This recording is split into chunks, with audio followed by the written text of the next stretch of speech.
como eu passei a utilizar a telemedicina no meu dia a dia e como ela me trouxe mais liberdade. Quem sabe você vai se identificar com essa história e vai também ver que temos alguns pontos em comum em que você também pode introduzir a telemedicina no teu dia a dia, no teu cotidiano, tá? Então, novamente, né, me apresentando, como eu falei, eu sou Asdrubal César, né? Tenho 2 nomes, né? Um mais complicado, o segundo um pouco mais fácil, mas eu gosto muito que me chame de Asdrubal pelo primeiro nome mesmo.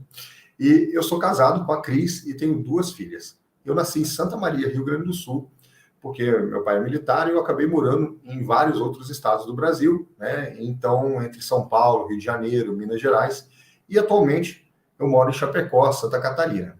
Eu me formei em 2003 no Rio de Janeiro e sou médico especialista em medicina de família e comunidade, uma especialidade que eu gosto muito desde o tempo de faculdade, né? Por isso que eu segui, né, na especialidade, passei até em residência de outras especialidades, mas eu quis seguir na especialidade de medicina de família.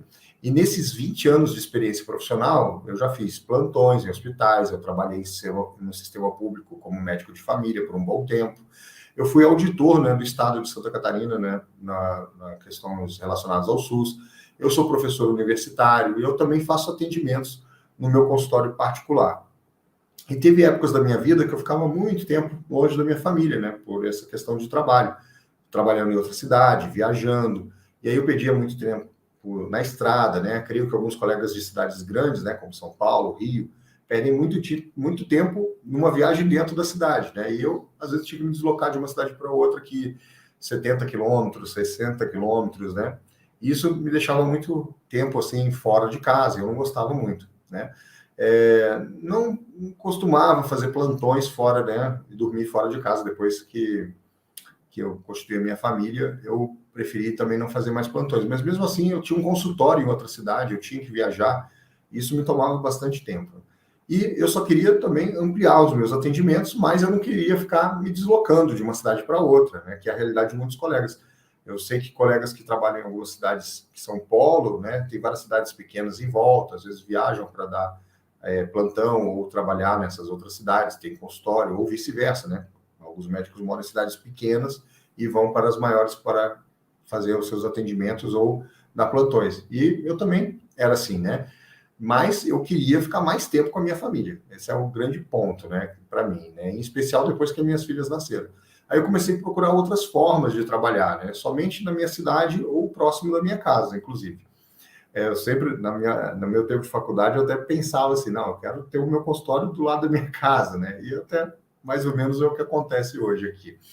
E no final, eu acabei tendo um consultório dentro da minha casa, né? Mas eu não sabia como é que eu ia fazer isso exatamente naquela época, né? Porque a gente não tinha a possibilidade de fazer teleconsulta ainda na legislação, né? Então, até 2020, a gente tinha esse limbo aí na legislação que não tinha a possibilidade da teleconsulta. Mas aí, veio justamente 2020, né, que foi um momento que todo mundo foi impactado de alguma maneira, né, por algo muito diferente, e nós como médicos também, né? Então eu não sei como é que foi aí na sua cidade, mas aqui em Chapecó, em Santa Catarina, em março de 2020, o governo estadual baixou uma portaria ali e fechou tudo, né, comércio, tudo, inclusive consultórios médicos para situações que não eram que não eram urgência e emergência. Então, situações eletivas estavam fechados os consultórios também. E aí a gente não sabia quando é que ia abrir de novo, como é que ia ser. E eu só queria continuar atendendo meus pacientes, né, levando a minha vida normal. E, afinal de contas, né, eu estava com a minha clínica fechada e aquilo estava, né, eu falei, poxa, como é que vai ser, né? Aqueles dias foram preocupantes, né? A gente não sabia como é que ia acontecer. E os pacientes precisavam ser atendidos, eles tinham lá suas demandas, precisavam, de repente, de uma receita, né, de uso contínuo. E como é que a gente ia resolver? Estava tudo fechado, ninguém podia se deslocar, as clínicas não podiam abrir, né? E as contas iam chegar, né? Os impostos, os boletos, tudo ia chegar no mês seguinte. E então, eu entendo que muitos colegas também passaram por situação parecida, tanto os médicos clínicos até como os cirurgiões, porque a cirurgia eletiva ficou suspensa por muito tempo, né, em vários locais, né? Então, não sei aí na tua cidade, né, se alguém quiser comentar aí como é que foi também nessa época, se teve que parar, fechar consultório, cancelar a cirurgia, né, lá em 2020, depois a gente teve outra onda, né, ali em 2021 também, que houve um aumento de casos. Então, se quiser deixar um comentário aí para a gente ver como é que foi a sua experiência com isso naquela época, né? Como você se sentiu, fica à vontade. E aí, porém, né? Sempre tem um porém nas situações difíceis, né? Também veio junto uma oportunidade, né? Então, às vezes a gente tem um obstáculo, né? E que a gente pode, né, superar, e aí são oportunidades que se abrem. Então, no dia 20 de março de 2020, foi liberada uma portaria ministerial do Ministério da Saúde, se não me engano, a portaria 467, para utilizar a telemedicina. E logo depois veio uma medida provisória, por lei, né? O presidente da República editou, e a gente sentiu mais segurança para poder fazer a teleconsulta. E, então, eu já tinha algumas coisas prontas ali para fazer a telemedicina, porque eu já vinha acompanhando há algum tempo. Eu tinha um prontuário eletrônico que tinha ferramenta lá esperando esse momento, né? Então, para mim, já foi uma coisa assim, que eu pude dar o start mais rápido. Então, no início, tudo era novo, né? Então, eu fui lá, eu estudei a legislação a fundo, eu queria fazer tudo de acordo com o que era permitido na legislação da época, ali em 2020. E aí eu testei diferentes ferramentas também, né? Prontuário eletrônico, como funcionava, outros tipos de prontuários eu fui experimentando também para ver e comparar. E eu não sabia também como oferecer exatamente esse atendimento online para os meus pacientes. Então, no início, eu não sabia exatamente também, como você que ainda não faz telemedicina, né, eu não sabia como fazer isso de forma correta, né? Então, eu fui estudando e fui aplicando, né? Busquei na literatura internacional também muita coisa sobre telepropedêutica, que era uma dúvida que eu tinha. Então, isso daí também me ajudou a diminuir, né, as minhas objeções em relação à telemedicina, principalmente porque todo médico, quando a gente fala de telemedicina, a primeira coisa que vem é falar, e o exame físico, como é que fica, né? Fica diferente, né? É uma maneira de fazer exame físico, como a gente não está acostumado, com limitações, realmente existem limitações na telemedicina. Assim, como existem limitações para o uso do ultrassom, da ressonância, da tomografia, né? Cada método tem a sua aplicabilidade, mas também ele está limitado por algumas situações. Mas, como eu falei, eu já tinha o prontuário eletrônico e com a plataforma de telemedicina já integrada, né? Só esperando a legislação, e ela veio. E aí, como eu já tinha isso pronto, foi mais rápido, né? Para eu poder implementar. E então veio a Lei 13.989 de 2020, que eu estava falando, né? Que foi por medida provisória, o presidente da República assinou. E inicialmente eu comecei a oferecer a telemedicina para retorno de consultas dos meus pacientes, né? De consultório, que já são conhecidos. E depois eu comuniquei aos meus familiares, amigos, parentes, né? Que eu estava fazendo atendimento via telemedicina. E eles tiveram uma ótima aceitação. Então isso foi muito legal também. Eu comecei pequeno ali, né, num ambiente mais controlado, que seriam os pacientes que eu já conhecia, e aí eu fui ampliando para dar mais conhecimento às outras pessoas que eu tinha a possibilidade de atendê-las por essa ferramenta.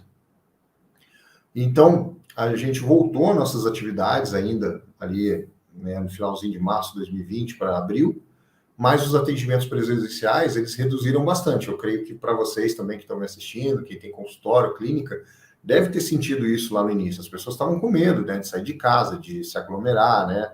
E em situações também onde tem outras pessoas com possíveis patologias, né, que possam ser transmitidas.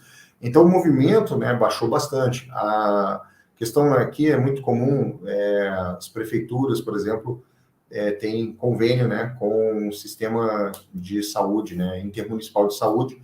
Então, tem o transporte das prefeituras. E isso tudo, naquela época, devido à restrição da situação que a gente estava vivendo, elas não traziam mais os pacientes ou vinham poucos pacientes para não ficar aglomerados no transporte. Isso impactou profundamente várias clínicas e consultórios aqui na nossa região. Tá? Então, creio que vocês também devem ter passado por semelhante situação. Mas, né, como eu faço mais consultório particular, tudo, né, para mim também foi um pouco diferente, né?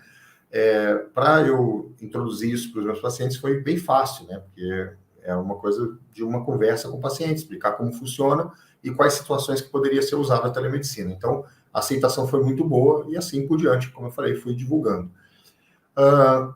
Então, eu pude continuar atendendo de telemedicina, né?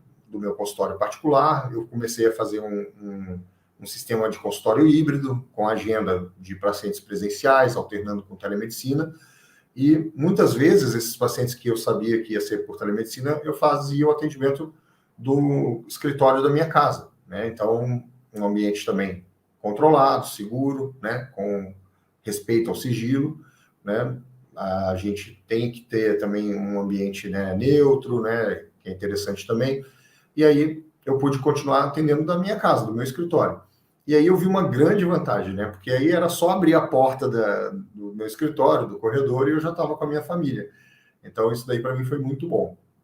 Inclusive, quando eu tive, né, o Covid, né, no final de 2020, eu pude continuar atendendo meus pacientes via telemedicina, cumprindo o isolamento, né? Então, eu fiquei isolado, mas eu pude continuar dando assistência aos pacientes e pude também manter a minha renda. Isso foi super importante para todos os lados, né? Para os pacientes que eram atendidos e para mim também.